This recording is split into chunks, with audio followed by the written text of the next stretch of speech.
Cliches. This movie loves them. We've got people clambering around their refusing to turn the lights on.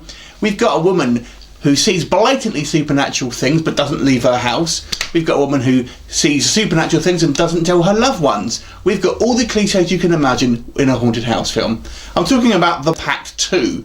Now, The Pact 2 obviously a sequel to the original movie The Pact, and this is one of those films where you really do have to see the original movie to kind of make sense of it. So I have actually seen the original Pact, though I have to be honest, it wasn't a film that really I can remember all that much, and I actually had to kind of reread the plot of it to kind of actually get to grips with what was actually happening, because there are a few returning characters here.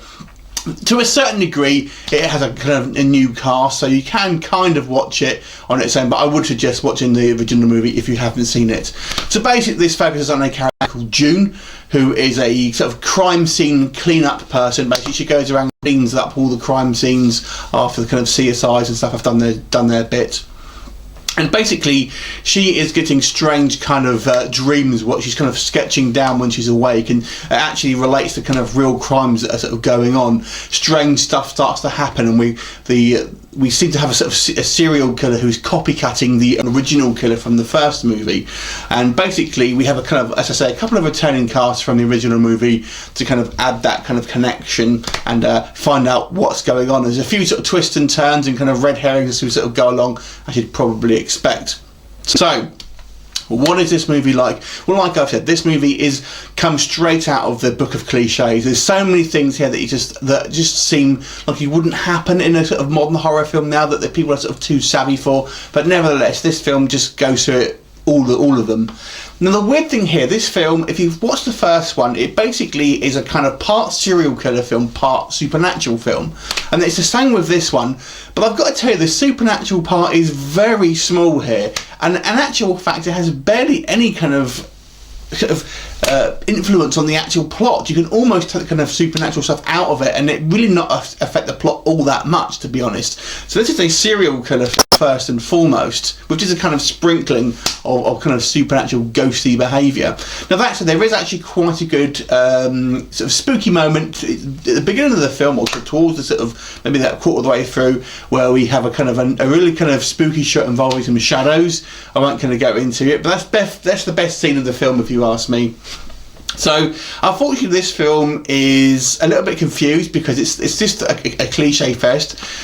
It's not a horror film really. It's kind of more of a supernatural drama. There's very little in the way of kind of scares in this movie. There's not much gore in this movie, and like I said, it's more or less a serial killer film and a kind of who's done it, and almost it's kind of like this, you know, going on the sort of trail and going for clues about, you know, what's actually happened. And there's, as I said, there's a few sort of twists and turns. So it's less of a horror film and almost more a kind of a procedural film with kind of a sort of supernatural twist to it.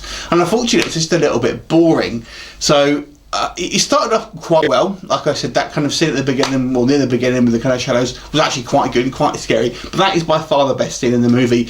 And it really bugs me. This is so setting up for a third film, where this second film just seems such a wasted opportunity, because the kind of supernatural stuff is so kind of just hardly anything to do with it. I don't understand why the decision was made to kind of just make it really sort of just extraneous to the actual plot. It just seems a very strange decision to me. So don't be fooled by thinking this is going to be some great haunted house film. It's there, but it's not at all what you're going to be expecting, unfortunately to say.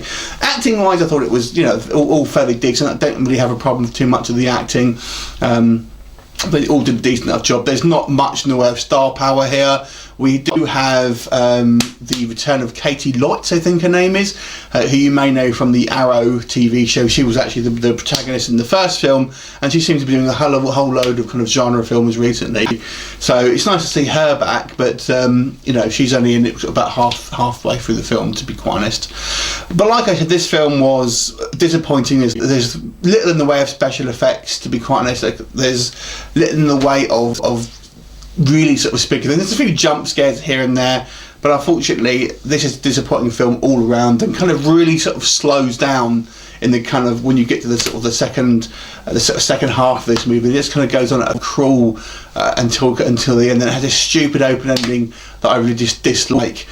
it's nice to see some of these sort of characters come back, but like I said, the first film was okay and pretty unmemorable, so it's difficult to kind of pick up when you barely remember the first film.